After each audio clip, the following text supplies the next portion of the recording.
எல்லாரும் இருக்கிறாங்க. அமர்வும் எல்லாரும்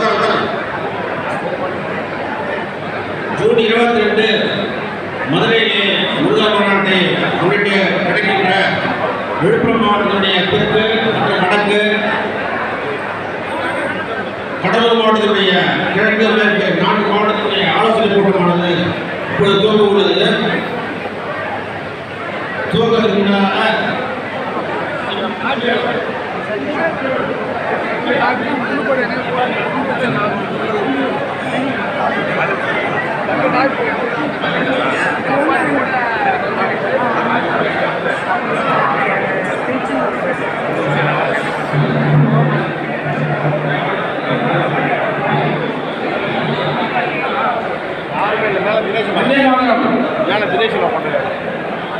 वंदे मातरम वंदे मातरम सुजलाम मलयज शीतलाम सस्य श्यामलाम मातरम वंदे मातरम शुभ्र